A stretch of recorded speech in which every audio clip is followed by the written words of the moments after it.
Welcome to the Just Third Way podcast, where we ask the question, would you rather own or be owned? Brought to you by the Center for Economic and Social Justice at cesj.org. Hello, this is Dave Hamill, and we're here with Michael Greaney. Hello, Michael. Hi, Dave. Who I call Mike. I hope that's okay with you. Well, it better be since I answer to it. I hear you. Yeah, I've often had a few questions about your background that I don't think you've ever told me. I know you're a CPA and an MBA. Did that all come from the same university? Well, no, I got my undergraduate BBA, Bachelor's of Business Administration at the University of Notre Dame. And then I went for my Master's of Business Administration, MBA, at the University of Evansville, Indiana. So I managed to get my undergraduate at one end of the state and my graduate at the other end of the state, and still be in Indiana. Well, it was all in-state tuition, right? Yeah, and it was very advantageous, at least in those days. You know, ordinary people could actually afford education. Yeah, no doubt. It's ridiculous, isn't it? Yeah, and then I moved to Northern Virginia to work for the American Red Cross. I used to work for the chapter in Evansville, Indiana, and I saw a real job opening up at National and applied and got it. And then after a while, you know, after going through Georgetown University and the Federal Election Commission and so on and so forth, I took the CPA exam in the District of Columbia. So I have a CPA in DC, if you want to add more initials to it. There you go. That would stretch it out even more. Oh, yeah. I mean, that's awesome. You always look more intelligent the more initials you can add after your name, don't you? Right. I was going to say, unless you're my wife putting initials at the end of my name. Yeah, well, I've gotten those from various people, too. So at some point, you must have met Norm or started reading about CESJ. Well, actually, that happened when I was an internal auditor at the Georgetown University Medical Center. Wow. Norm's wife, Marie, was working there in the Department of Physical Medicine and Rehabilitation. And it was one of my first audits. And one of the things I helped her do was set up the books for that department. And she said it was the best explanation she'd gotten of how to keep books. I said, well, I wasn't going to comment on the lack of her education, but it seemed to impress her. And so when CESJ needed someone to set up their books, they asked me if I was interested. And a CESJ co-founder, the late Colonel Mac McGrath, contributed a little money to get the system going, and we put it in. And I got interested in what CESJ was talking about, this just third way. Wow, that is really provident that happened that way, because it's so amazing the way your banking historical philosophy about the banking principle and things like that tie in perfectly with the Kelsonian model.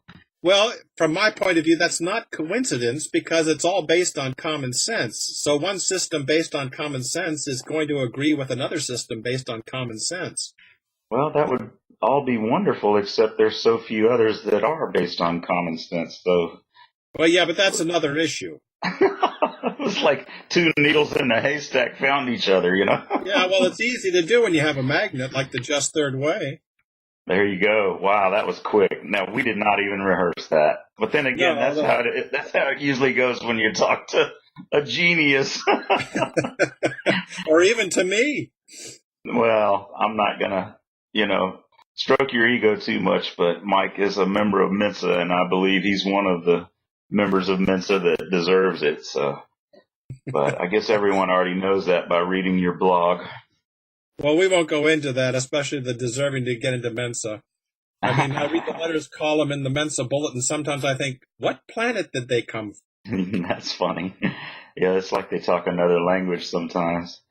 But I mean, I've submitted my books to their review page, and I've never been able to get one in. How about that?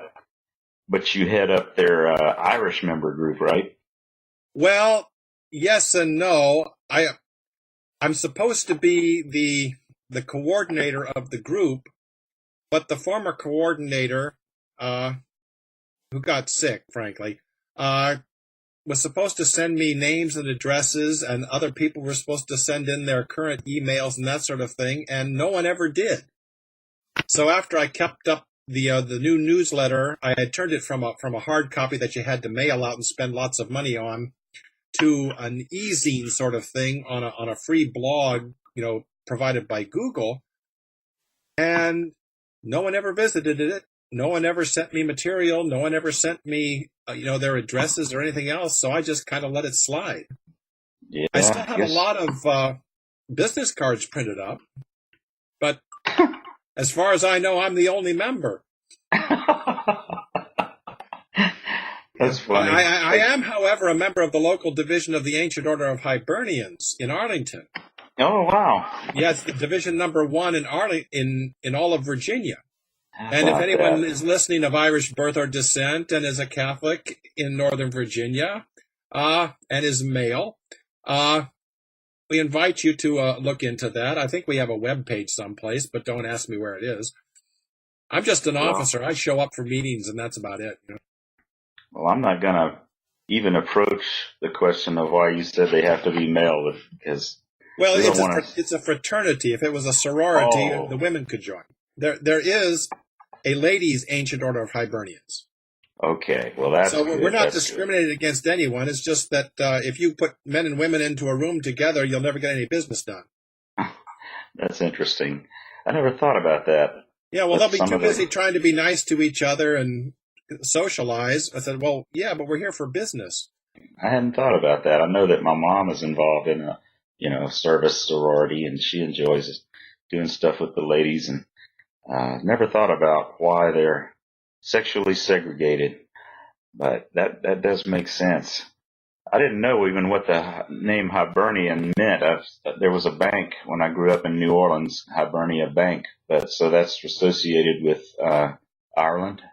Yeah, it comes from a medieval term meaning a free man who is landless, but who does not swear fealty to a lord.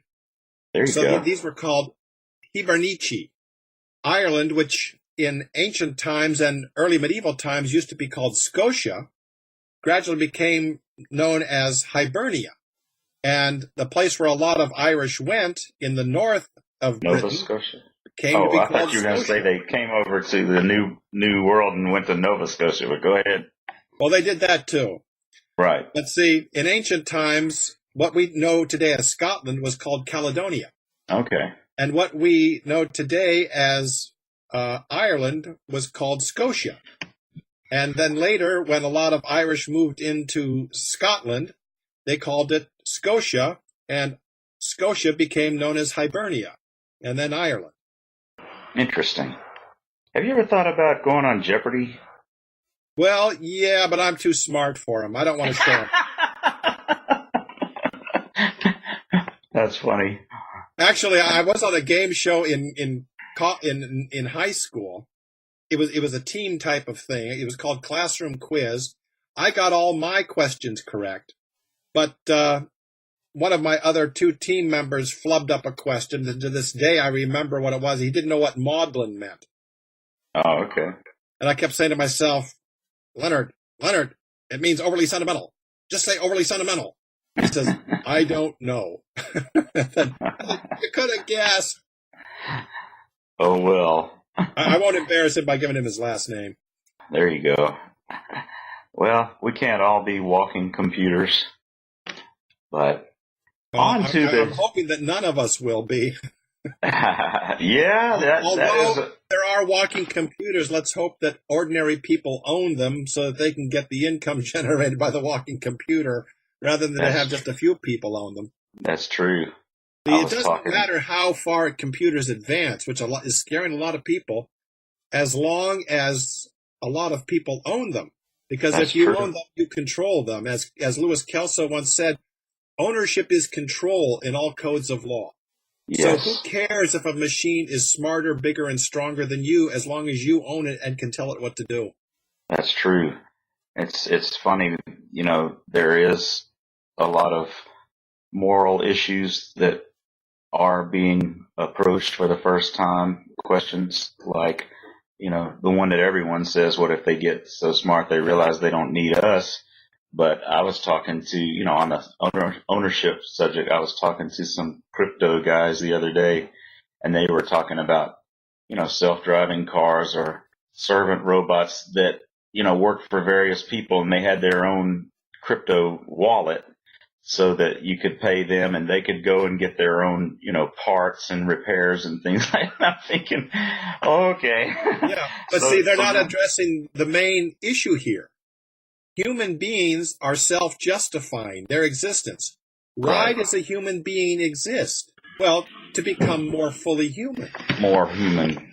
Now, why does, and the reason for that is different among the different religions and philosophies. I mean, you become more fully yourself as a Christian to become, to enter heaven and be with Jesus in heaven. For a Muslim, you want to enter paradise after becoming more fully human and conforming yourself to the teachings of the prophet. For a Jew, it's, you comply with the law. Well, for most, it's all more virtue. Yeah. In other words, it boils down to becoming more fully what you are intended to become. Now, machines do not have that. Why do machines exist? To serve us. They should Their be, justification is to serve people. Right. So when you we say, don't need a machine amassing a bunch of profit. But machines, the whole reason for their existence is us. Right. So that's not an issue. As long as people own the machines, we don't have to worry about the machines owning us. Right. Yep, that's true. That's the point. That's what I was trying to tell that guy. I'm saying, so that when this machine starts to build up this huge profit, Yeah. What is it going to do with this? That becomes morbid capital unless it wants that. And then it's machines don't retire. They don't need savings. When a machine retires, you junk it. Right. Or you restore it and put it in a museum. Right. But yeah, that is an interesting issue as far as machines and where they're going. And I think it is important to focus on the fact that machines need to always be built and have the purpose of serving humans. It just doesn't make sense to do it any other way. Yeah. Well, why else would you even build a machine? Right. I agree. So it's all about who owns them, because that's one of the methods for concentrating power and capital. And more people that already have money are able to buy more machines to do work and profit. And the average person that doesn't have savings is getting left out. And so that's what, one of the principles of, I guess, progression of humanity that we're dealing with the Just Third Way and CESJ. And that brings up... Aristotle pointed this out 2,500 years ago. What is the meaning and purpose of life? Well, to lead the good life of virtue. And in order to do that, you need a modicum of property. Now, one of Aristotle's mistakes, and he did make one or two, was to include slaves as property, human beings. Right. But he also mentioned that when technology advances far enough, you won't need slaves. Interesting. I'd like to read that, what he said there. Yeah, that's interesting. It's in the Politics. It's right in the very beginning. Okay. Wow. Right before he says, man is by nature a political animal. Yep. It's amazing that he was able to have, foresight about how humanity would progress and develop. But the subject matter today is the hard questions about capital homesteading and the Just Third Way. And I do get sometimes that I don't know how to answer, and I have to stop and think. And I wanted to hit you with a few of them today. So, well, that's what I'm here for. You talk a lot about the Just Third Way, and most people would say there are only two ways, capitalism and socialism, and I get that. A lot of times when I bring it up, they say, well, It's funny, if they're liberal, they say, oh, that's just another form of capitalism. And if they're, an economic conservative, they say, oh, that's just another form of socialism. So everyone wants it, things to be categorized into those two, areas. So how do you respond to that? Well, first of all, I start out by saying, what do you mean by capitalism and what do you mean by socialism? Good point. So many people don't even bother to define their terms. True. So if you say that the only thing that can exist is capitalism and socialism, so basically what you've done is divide the universe into A and not A, and where you stand depends on how you define A. But then you don't define what A is. True. So first we start off with, well, what do you mean by capitalism? Well, we define capitalism as a relatively few people in the private sector owning the bulk of capital. This doesn't mean that other people don't own it. It's just that a determinate number of people do not own capital. It's concentrated in relatively few hands. True. Now, socialism we define as the state owning the means of production. The state owns all. Now, we have to be very careful here because instantly the socialists will pop up and say, well, some forms of socialism allow private ownership. Right. Actually, it doesn't. And there's a trick to that because, first of all, you have to understand what property is. And what is property? It's not the thing you own. It's actually two other things. It's rights. The first, good point. The big form of private property is the natural right that every single human being has to become an owner. This is absolute. You are not considered human if you do not have the right to own. In fact, we mentioned slaves. What is the legal definition of a slave? They belong to someone else. Well, okay. In other words, a slave has no rights. That's the legal definition. Oh, okay. So a slave can't own. A slave can't do anything. A slave has no life, liberty, or property, or right to it.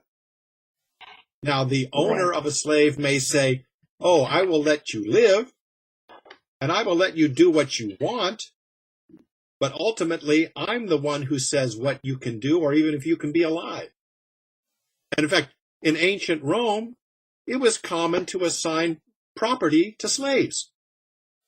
I mean, we get utterly baffled at this because, you read in the New Testament the parable of the talents, and it says, modern translations kind of cover this up because they say employees or workers or servants. No, the word was slave, which totally baffles people. A master calls 3 slaves in and says, here, I'm assigning you this property, and I'm assigning you that property, and to the third, I'm assigning you this property. And then I'm leaving. You take care of it. And we say, what? Slaves controlling property? Yes, it was quite common. It was called a peculium. The idea was, by doing this, you're training a slave to be a free man. And then when you come back and demand an accounting, say, how much profit did you make us? Oh, I made this much. Oh, you're a well done, good and faithful servant. Come and share your master's joy. You know what that means? You're now a free man. And I'm giving you this property as your own. You are now a free man and you can own things. And to the third guy who didn't take advantage of it, he kicked him out, took what he had assigned to him and gave it to somebody else. In other words, you didn't take advantage of this opportunity to train yourself to become more fully human and become a free man. So to heck with you, literally. Huh. I remember scanning over that, and I didn't go deep enough. It's one of the most puzzling parables in the whole New Testament. Superficially, it's obvious what it is. Use the talents God gave you, or you blew it.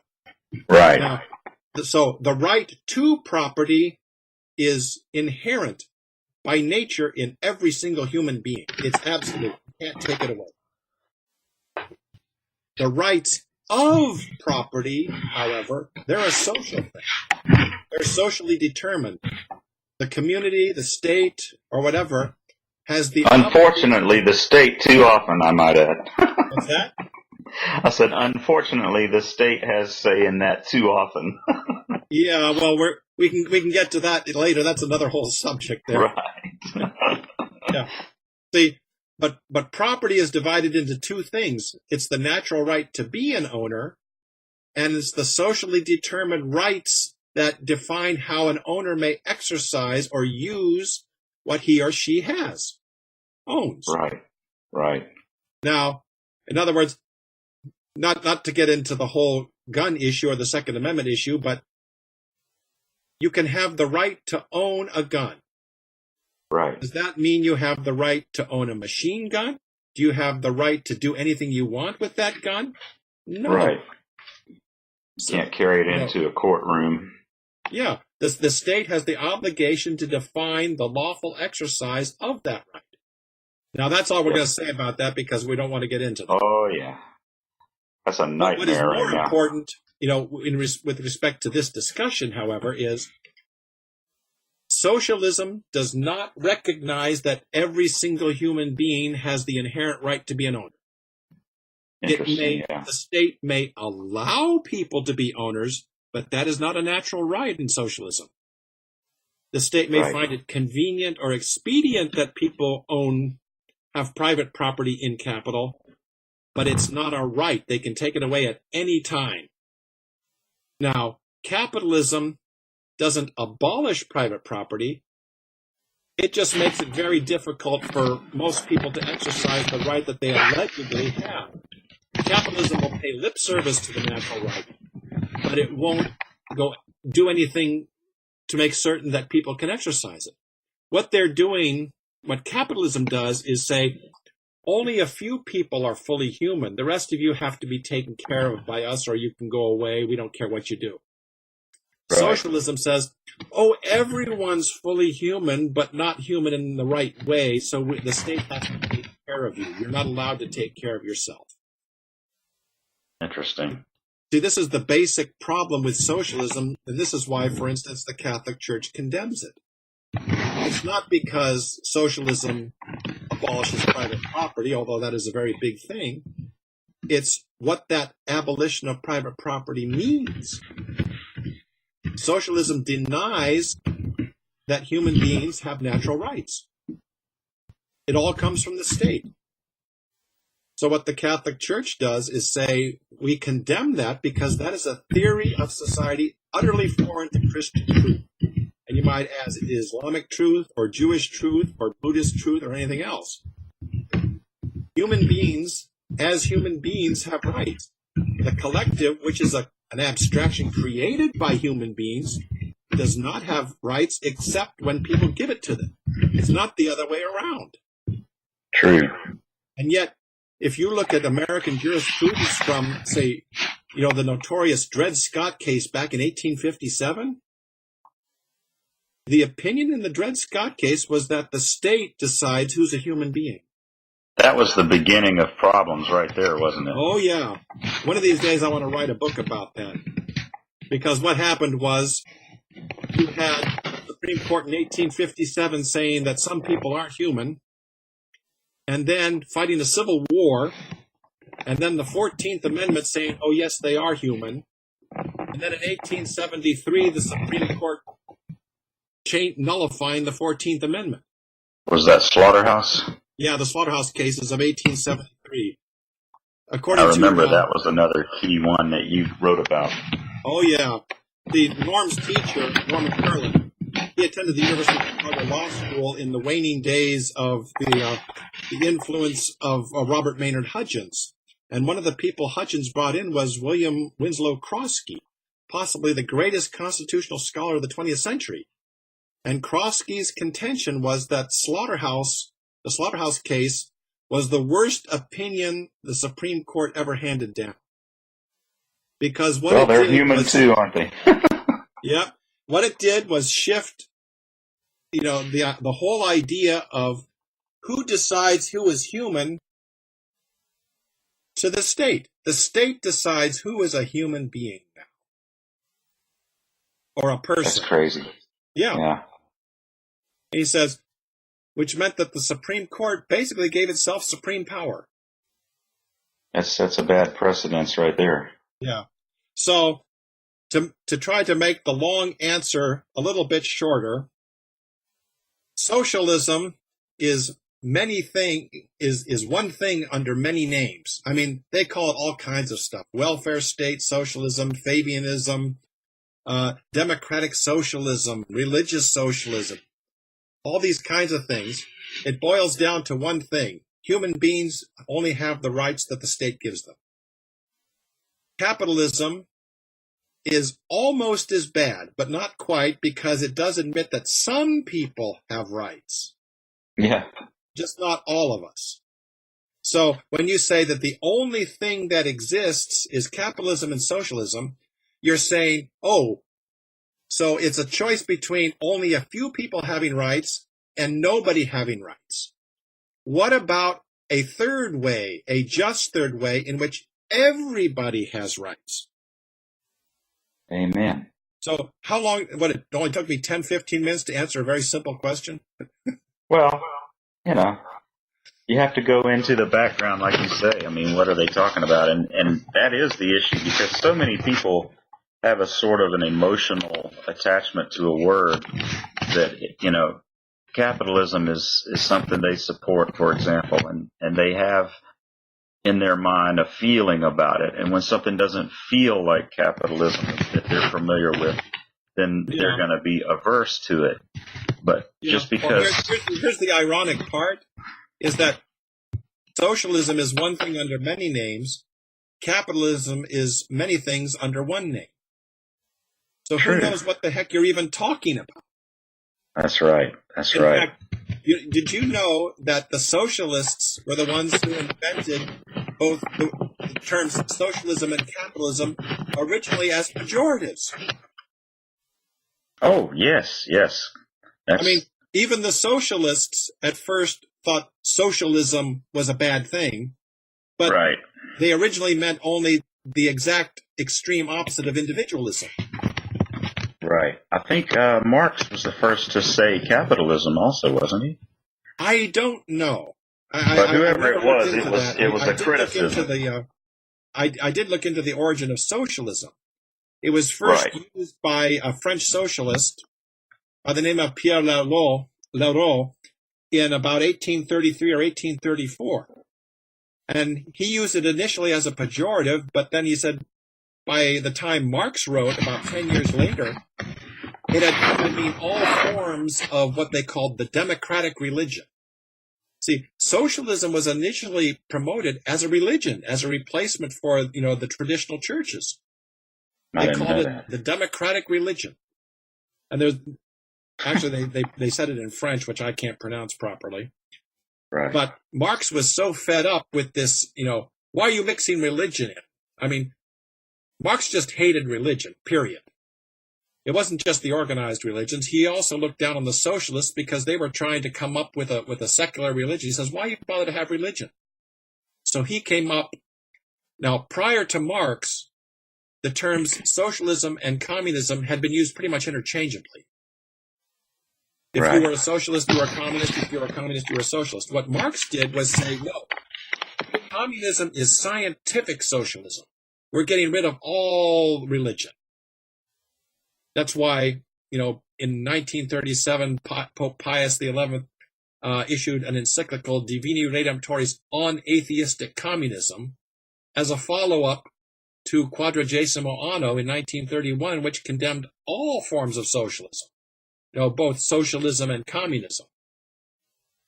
And so, interesting.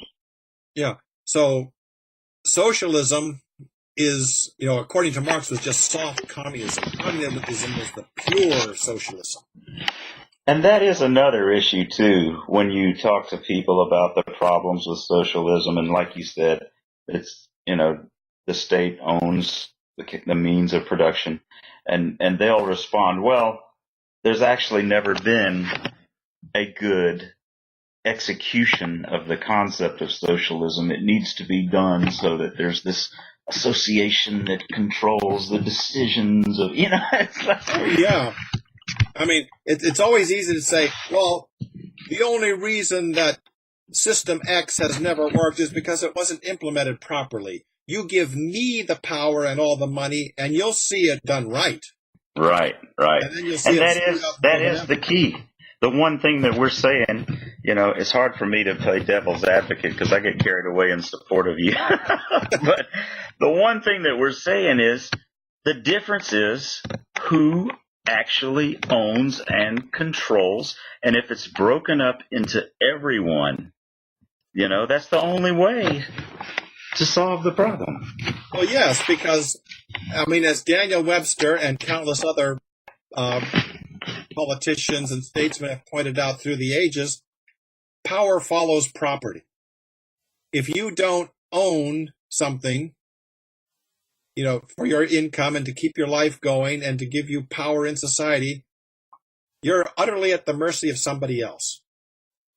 Right. Yep. But that is the difference that, I invite everyone that's listening to this that has ever contemplated these things to see about any proposals, research any proposals that involve each citizen being an owner. And there's not many out there. And the one that actually makes sense and can be implemented quickly is the Capital Homestead Act. So we invite any questions about that. That's what we're talking about. But yeah. Now, it's not perfect, but then it's a proposal prepared by human beings, and so it's not going to be perfect, but it's still better than anything else out there. Yeah, that's true. If you want perfection, go live your fantasy life someplace else. We're talking about human beings on Earth. That's right. Yeah, realistic. Yeah. Well, socialists call us capitalists, and capitalists call us socialists. How do you answer that? Well, it depends on whether I'm talking to the socialist calling me a capitalist or a capitalist calling me a socialist. Yeah, good point.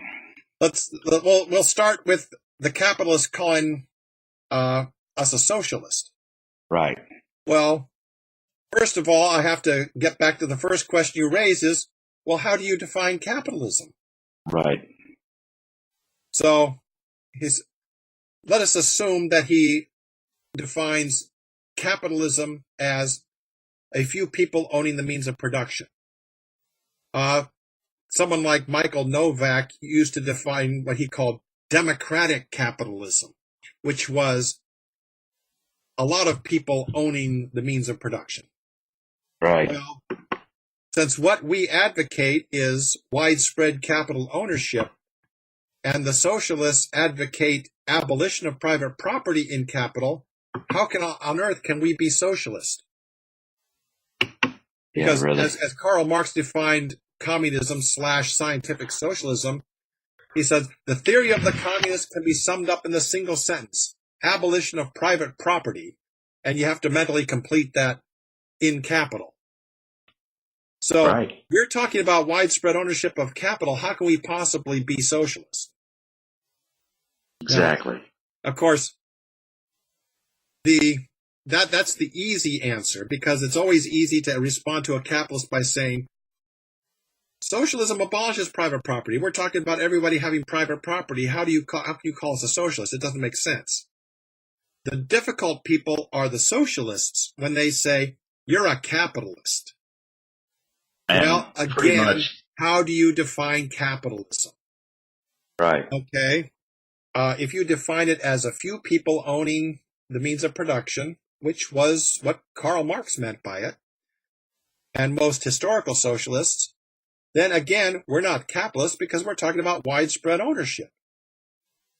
But suppose you say, well, as a socialist, capitalism is any ownership of capital.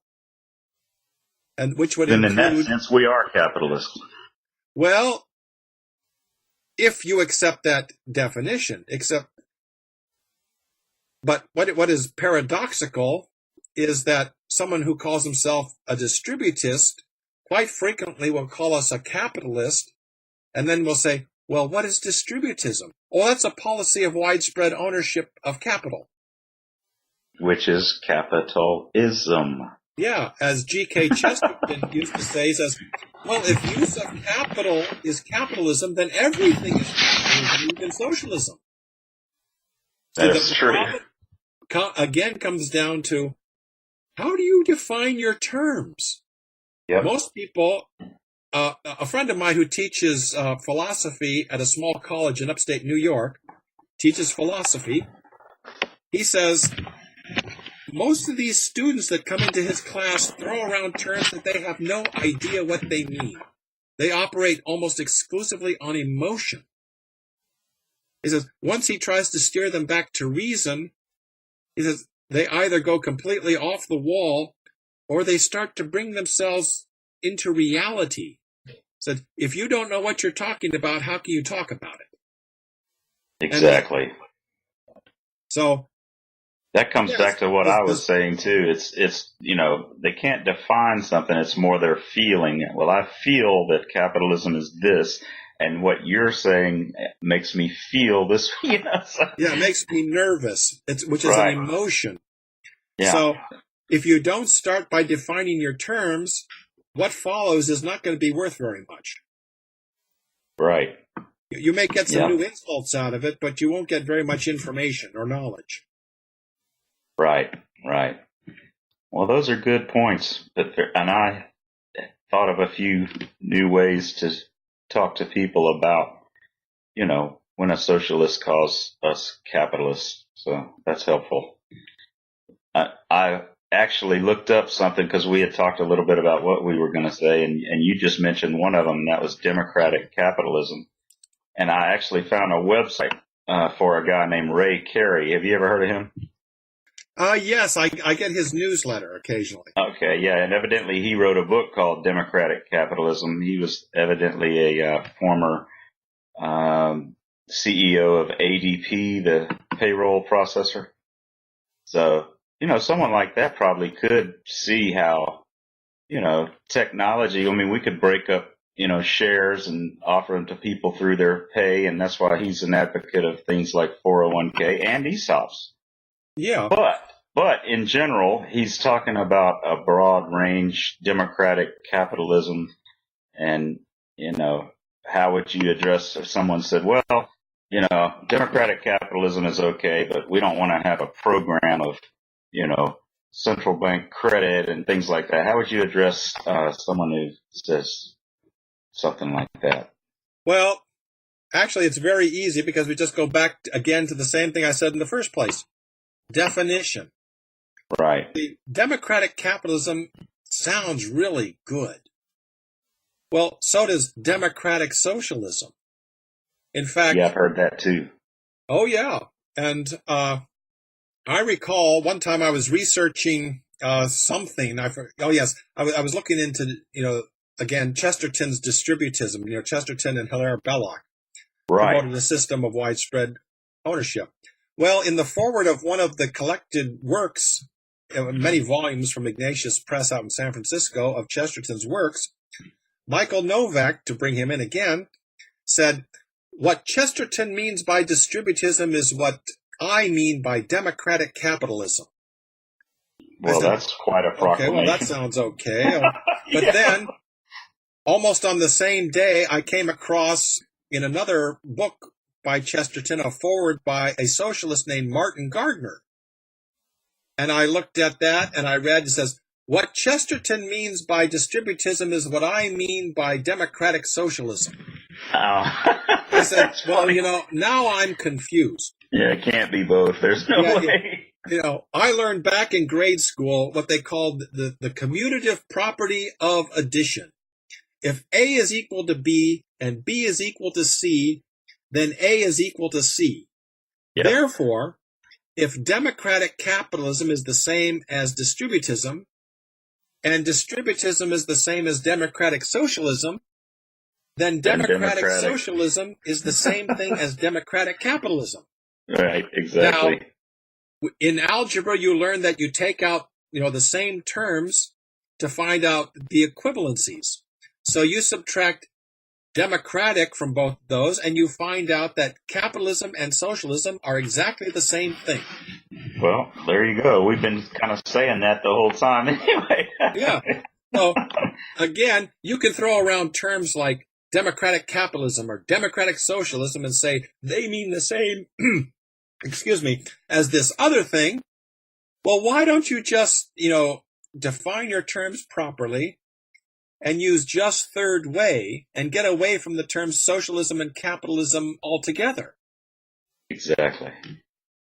Yeah, because it is true. They are basically the same thing. I would just say socialism is overt in having a designated group that owns the means of production and publicizes that and dictates things, very clearly. Whereas capitalism, as it has evolved, which it always does, there's more of a subvert, not covert group that, owns and controls, and they may have a little bit of a separate, agenda amongst themselves, and they're not as united, but it really basically is the same thing. You've got a select few who own the means of production and therefore dictate to the rest. Yeah, and if it's capitalism, you call them capitalists, and if it's socialism, you call them bureaucrats. Exactly. That's true. And if it's capitalist, socialist, hybrids, which, then the capitalists tell the bureaucrats what to do. So. Yeah. Well, what you're talking about then is what Hilaire Belloc back in 1912 called the servile state. Okay. Now, the only mistake that Hilaire Belloc made in that was that he assumed that people would be compelled to work at a wage system job whether or not they wanted to. Well, the problem in today's servile state is not compelling people to work at a wage system job, but finding enough wage system jobs for everybody. Exactly. Now, if you looked at the problem slightly differently, it's, if everybody owned a bit of capital enough to generate a sufficient income, why would you even have to worry about a wage system job anyway? True. Yep. And that's something for you to write about in a blog sometime. I hear people who say that no matter how technology advances, there will always be jobs. There's things that people need done and, serving each other, or I don't know. They've got all kind of why. Basically, that they think there's a principle that as long as there are people who want to work, there's going to be plenty of jobs and careers, and that may be true to a certain extent, but the quality of those jobs is declining from what I see. And also, you're getting into what back in the Great Depression, they called boondoggling, job creation. In other words, create a fake job just so that people have something to do so that they can generate an income. Right. It becomes, let's give this person this busy work so he can remain in the system, and more or less hypnotized into thinking that, this is working. Yeah. That's exactly what's going on. So, and most of the controllers don't think that people have the ability to make decisions for themselves and have a free will and decide to do constructive things. They think, well, if they're not working, they're just going to get drunk and, get in fights. I mean, I don't know. And there are a certain number of people who, that may be a valid point, but I think probably 90% of humanity is just aching to do something more constructive, to, enjoy themselves in positive ways as opposed to grinding out these menial tasks, busy work. So, yeah. Well, what I'd like to see is some kind of survey that shows, of the people who own enough capital to generate an income so that they don't have to have a wage system job and do not have a wage system job, compared to people who do not have a job, who own nothing and have to subsist on welfare or private charity or something else, what is the proportion of each group that engages in unlawful activities or agitation or something else? Right, or become drug addicts or whatever. Yeah. Yeah, that would be a meaningful statistic. Yeah, there's a lot of, yeah, I was going to say trust fund kids that are cokeheads, Well, that's a different thing. They don't manage their own property. Right. What we're talking about in capital homesteading is you may get assistance in managing and selecting the assets, but ultimately you're responsible for it. Now, a trust fund is something that's set up for incompetence. Right. So what these trust fund babies have been doing is all their lives, they've been taken care of completely. They never have to really make any where decisions. Anything comes from. Yeah. They don't have to worry about managing. They don't have to worry about anything except how fast they can spend money. That's bad, yeah. Yeah, that creates a problem right there. I mean, people need to have a certain amount of, exercising the ability to make good decisions. It's probably just like a muscle. If you don't use that part of the brain, then it's not going to... I think they call that growing up. Yes, exactly. Yep, that's true. So you can be a 50-year-old trust fund baby, and baby is exactly what you are. You've never grown up. That is so true. That's why they call them that. Yeah. Well, that brings me to the next question. The whole idea of breaking up the money creation process so that, everyone can have their own decision-making process about ownership of capital in productive businesses. That whole thing sounds great, but it seems that access to money and credit prevents most people from becoming owners. Well, actually, what it is self-hypnosis. For a couple hundred years, and in official government policy, and for a couple thousand years before that, people have convinced themselves that money is wealth. In other words, this coin, this piece of paper, this electronic impulse, that's wealth. No, it's not. It's the symbol of wealth. Ah. It comes as a great shock to many people to learn that, that dollar bill is not itself wealth. That's a contract by means of which the issuer of that agrees to deliver wealth to you.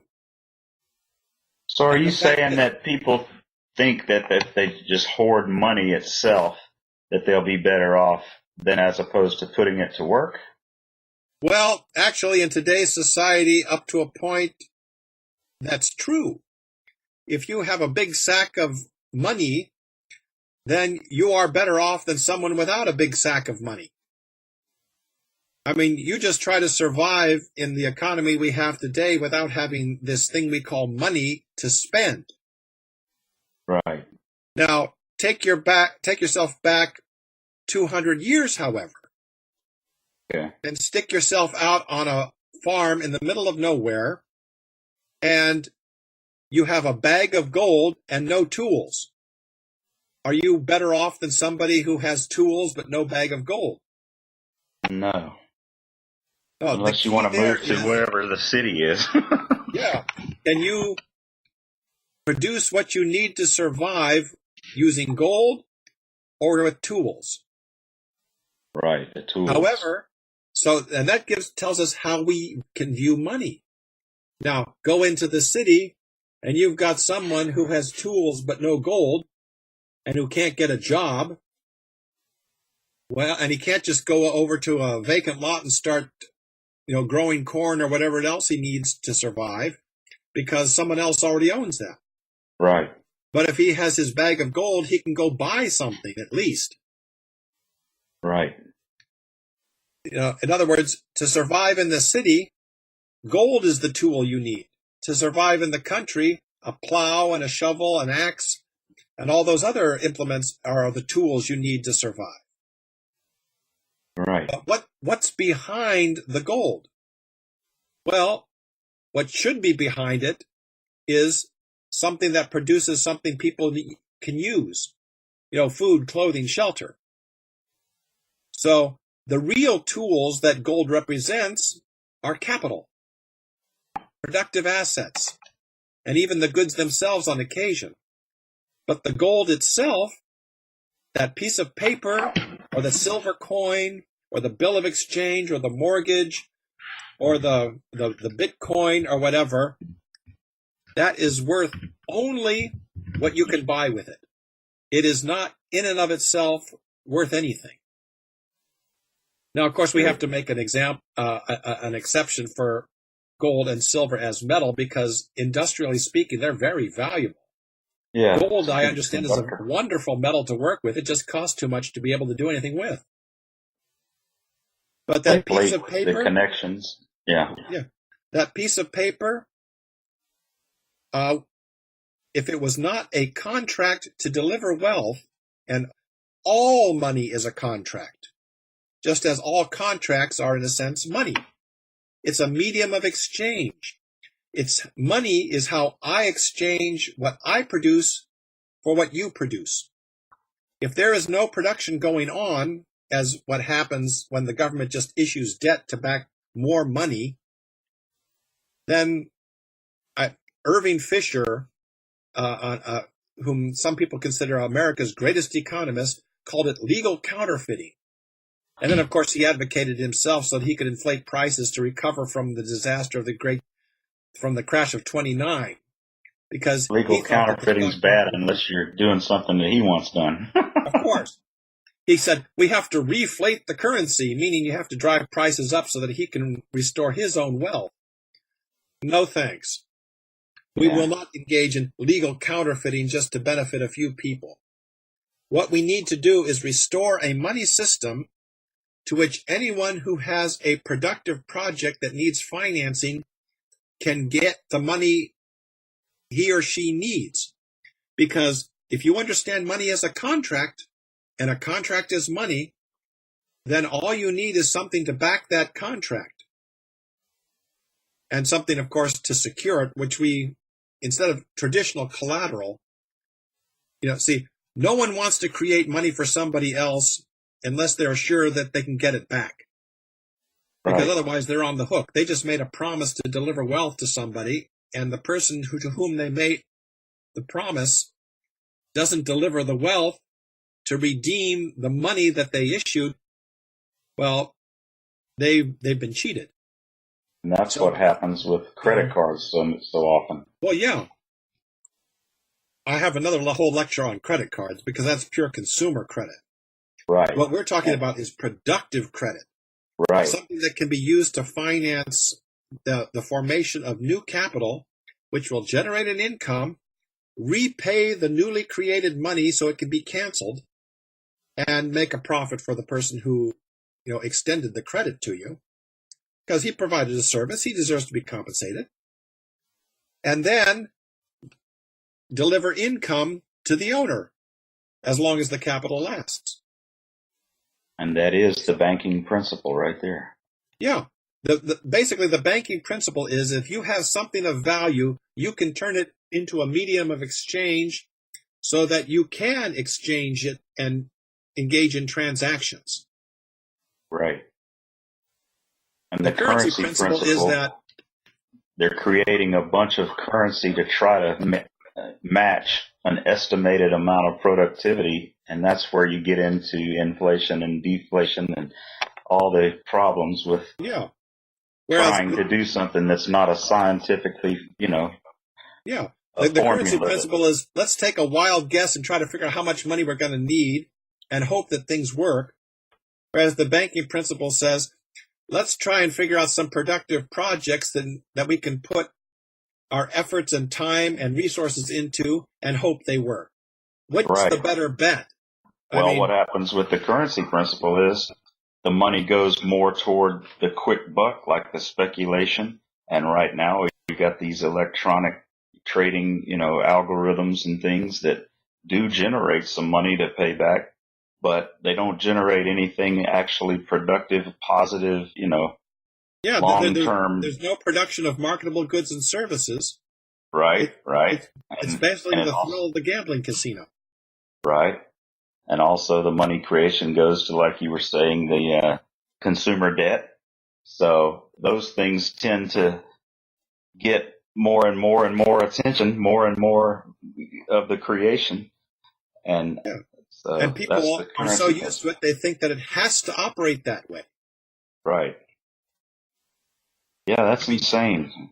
Yeah. I mean, in the latter half of the 19th century, Dr. Harold Moulton, who was president of Brookings the Brookings Institution from 1928 to 1952, pointed out that the United States could have paid down its entire national debt many times, but they didn't.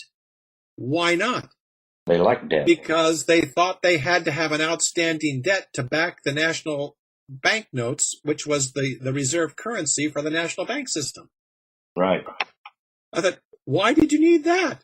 Why didn't you create a reserve currency out of private sector assets instead of government debt? Well, 50 years after the National Banking Act of 1863, in 1913, they finally realized, gee, maybe the reason we've had so many panics and depressions in the 19th century was because we used a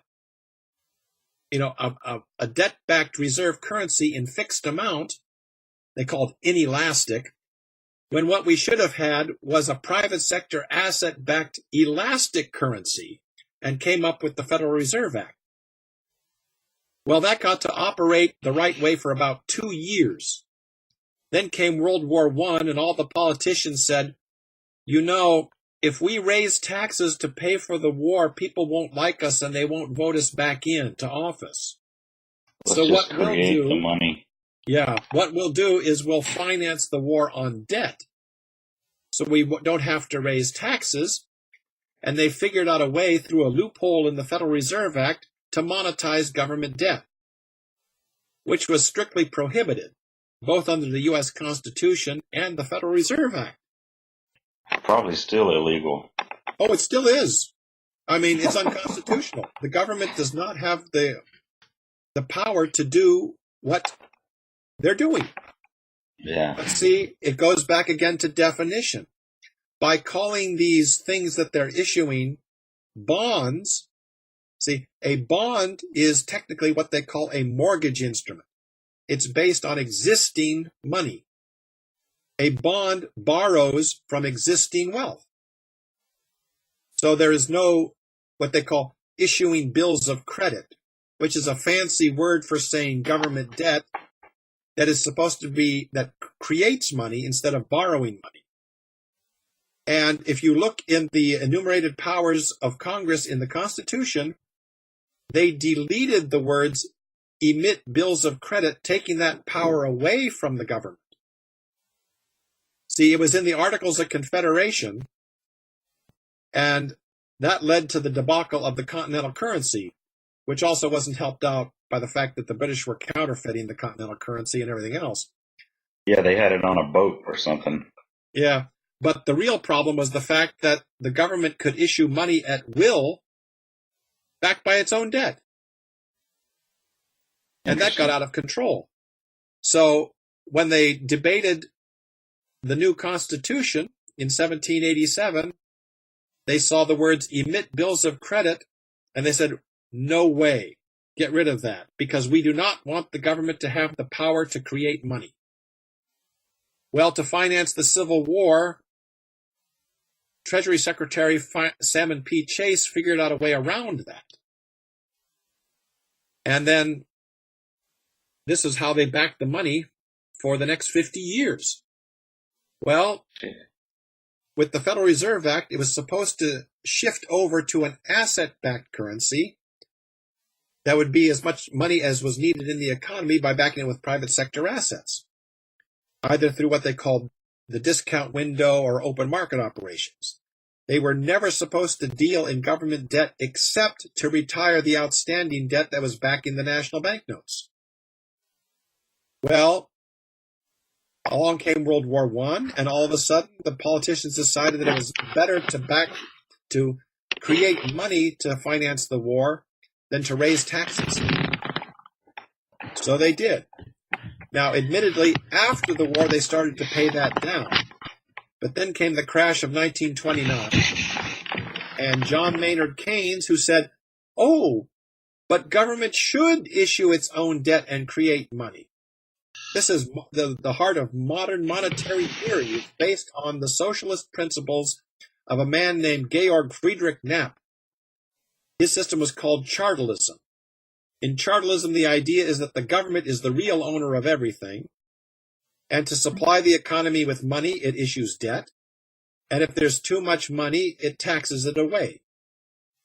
Well, oddly enough, for the government, there never seems to be too much money in circulation. They always need to print more. So, Right. Modern monetary theory is based on the idea that the government is the real owner of everything. And as we started out saying at the beginning of this podcast, what is that? We call that socialism. When the government owns everything, even though people may have private sector people may have title to something, but if the government can come in and say, oh, no, you don't, that's not capitalism, that's not the just third way, that's called socialism. Right.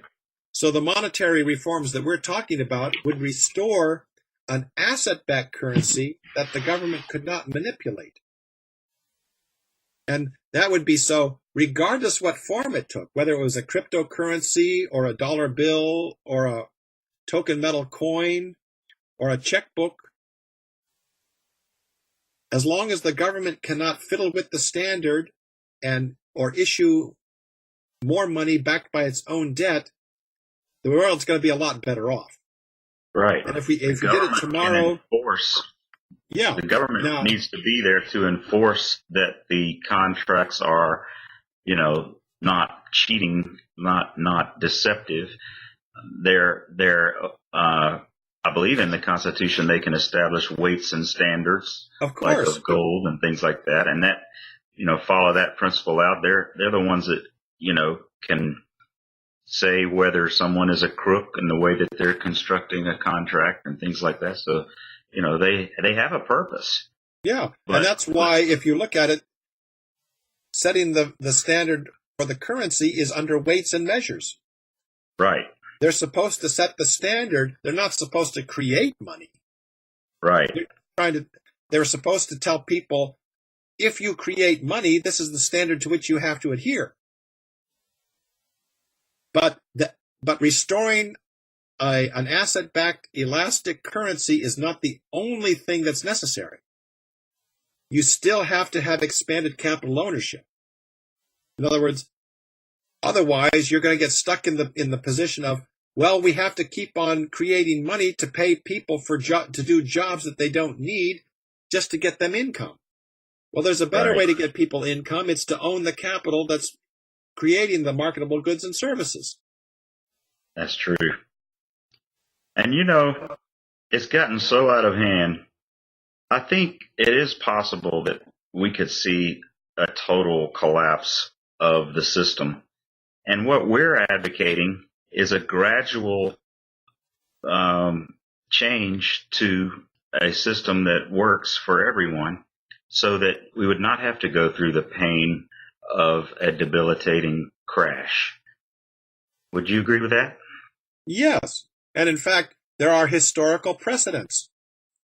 I mean, you've probably never heard the name, but you've heard what he did. The man's name was Hjalmar Horace Greeley Schacht. And he was the finance minister for the Third Reich, even though he detested Hitler. Oh, okay.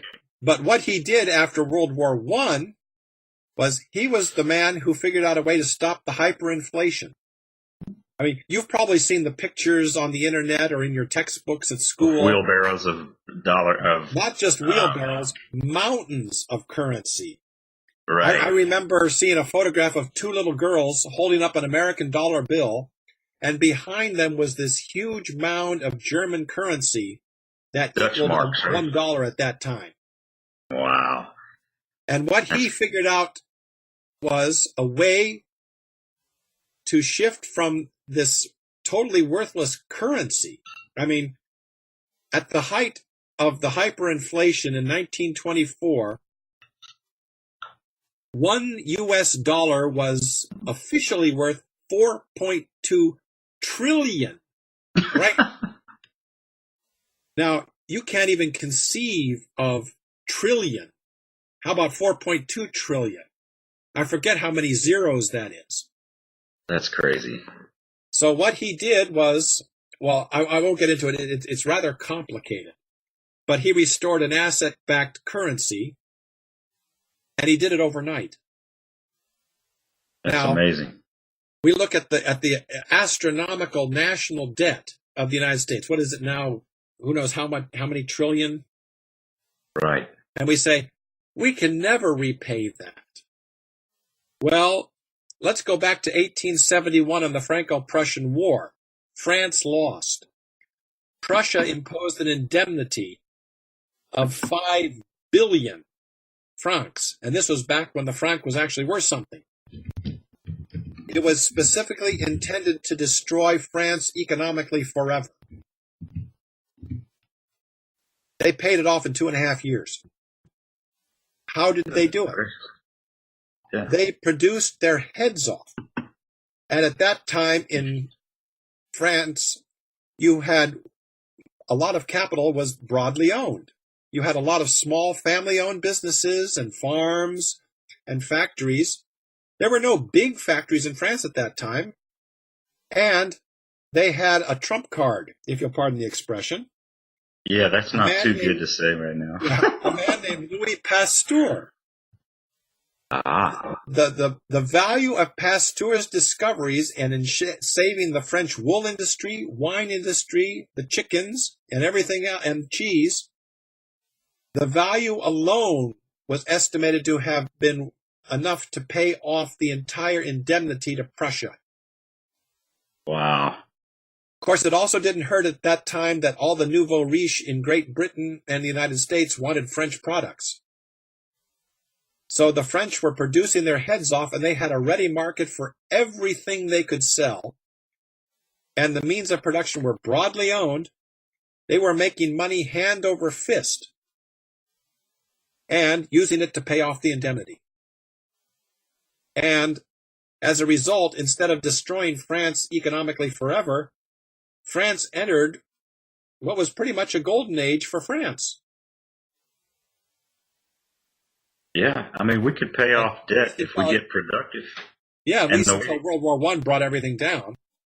Yeah, true. Now, of course, now speaking of money, the French had one thing going in their favor that the Germans did not expect, and that was the price of silver was falling through the cellar. I mean, the United States and Mexico were producing so much silver that the world was it was a virtual world tsunami of silver. So the price was falling rapidly. Well, Bismarck, the one who imposed the indemnity, didn't really understand money, the same as many politicians today. He thought gold and silver were real money. So what he did was agree that France could pay off these bills of credit that it had issued, for the claims for the indemnity.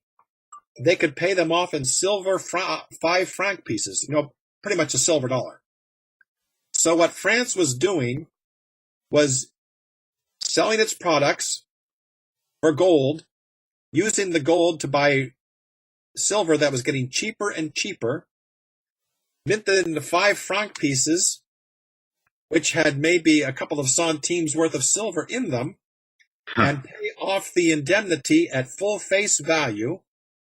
The Germans didn't know what the heck to do with all this silver, so they melted it.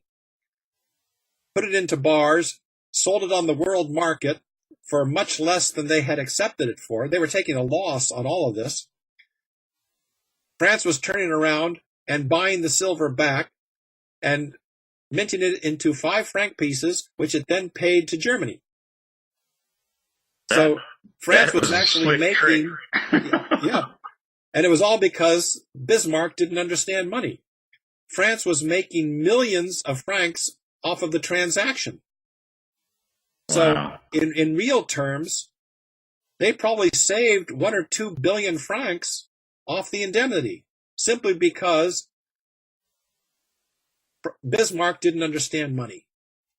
Now, if he had said goods or bills on goods to the value of 5 billion francs, then France would have been in a little bit more trouble. Yes. Interesting that he didn't understand money and that became, so crazy that cost billions and billions of dollars.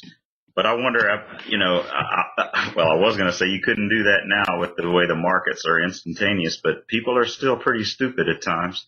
Well, you wouldn't have to do it today because the United States is still the #1 economy in the world. And if we put our minds to being productive, we could pay now, and without paying. I did a calculations a couple years ago, and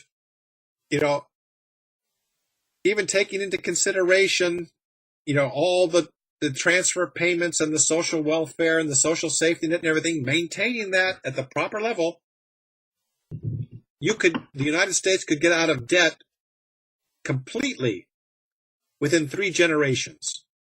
Now, if you really went all out and people decided to suffer a little pain to do it, you could get rid of it in 20 years.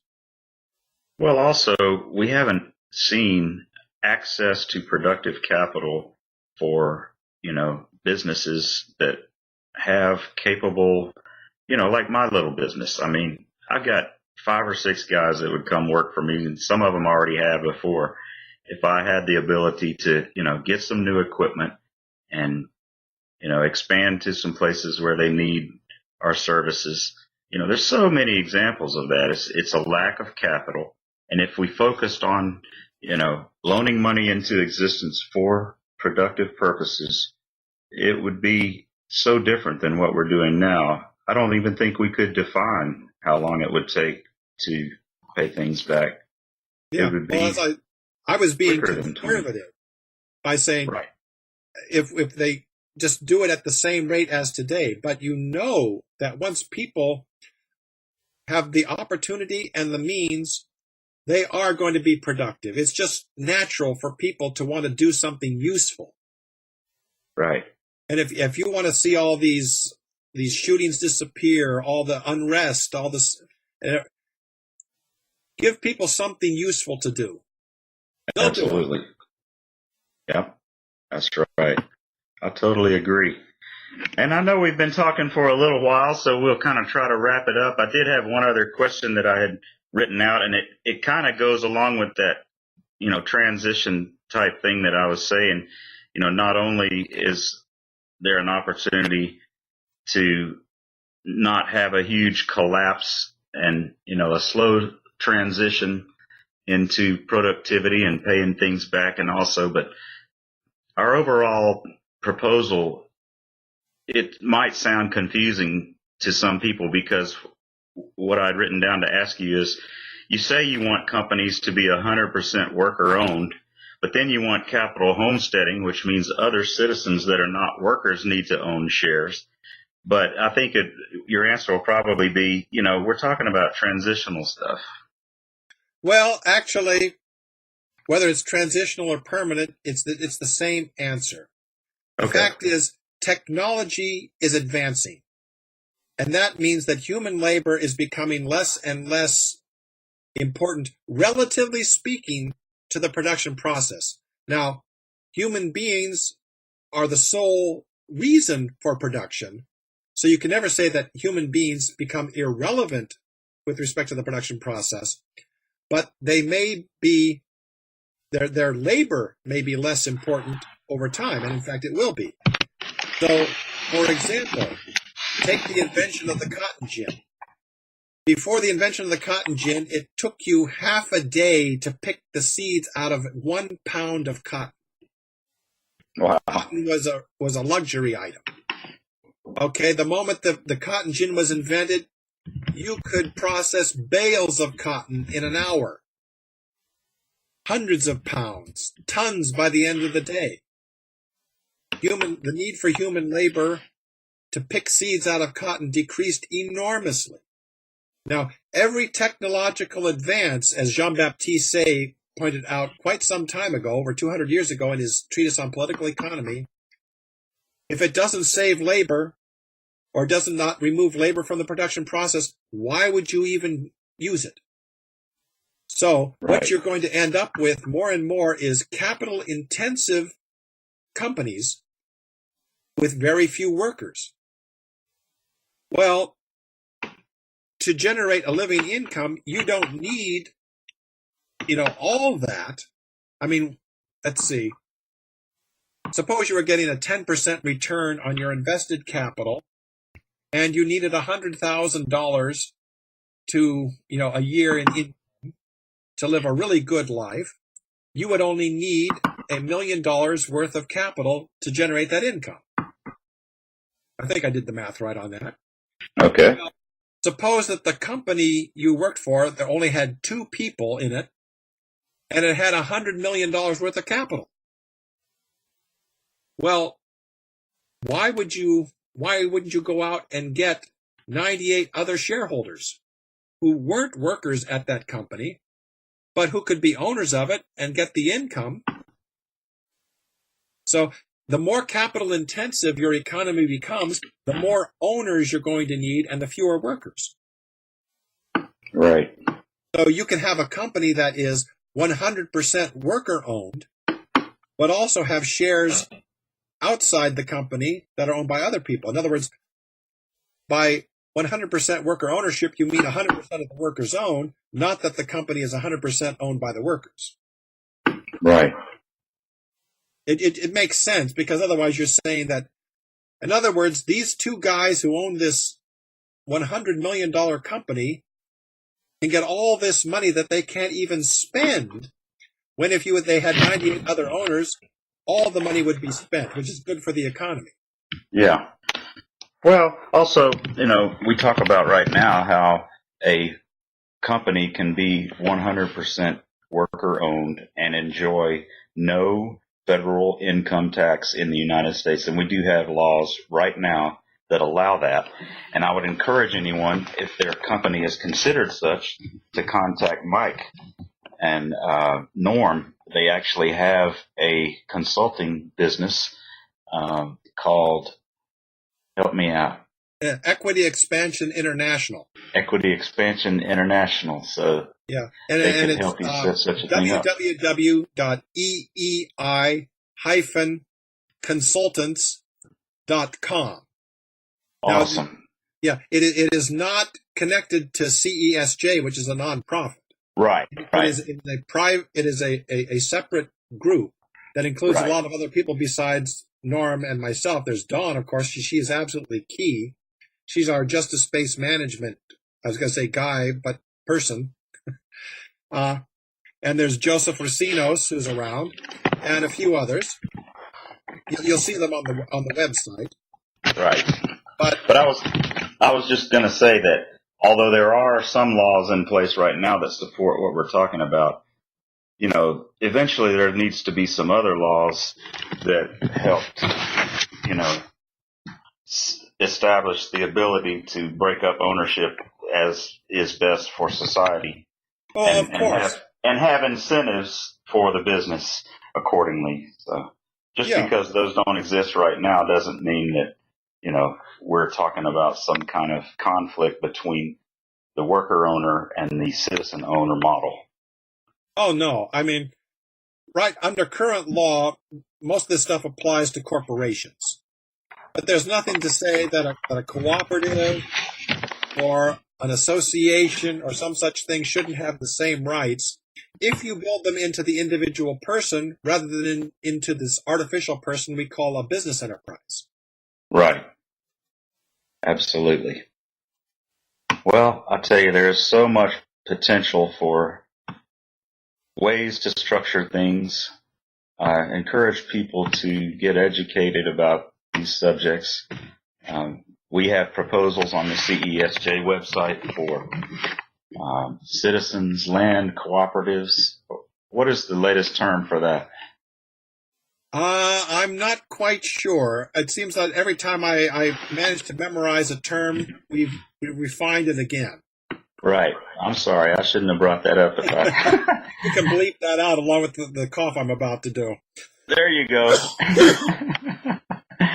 So anyway, people can go and learn about all these different structures that CESJ proposes, from, ways to own your local utility, to set it up for a profit model where all the citizens that benefit from it become the owners with voting shares. And there's plenty of proposals on the website that discuss ways to do these things, and that's the world that we're moving toward, I believe, and that's the one that we're advocating. And I really want to thank you, Mike. That's some very, very educational material that we went over today. It's great to pick your brain and learn about these things. I hope everyone else learned things. And I'm going to just mention real quickly, anyone who enjoys Mike's wisdom, please go to his blog. It's justthirdway.blogspot.com, and that's spelled JUST3RDWAY.blogspot.com. And that is just an amazing daily source of really entertainment. I would just say knowledge, but it's amazingly entertaining once you start to understand Mike's humor a little bit. Well, if you understand it, let me in on it, because I'm not sure I do. Exactly. Well, just trying to understand it sometimes is a lot of fun too. I'll read something that you write and I'll have to go Google it and learn more about it that way. But at some point, it usually ends up into laughing about the situation. So. I was going to say, Don sometimes says that the captions I put under the illustrations on the blog are better than the blog itself. Oh, okay. Yeah, I can see how that would be. Yeah. That's right. But thank you very much for spending this time with me today, Mike. Oh, well, thank you for having me. Okay. Well, we'll talk to you soon, and own or be owned.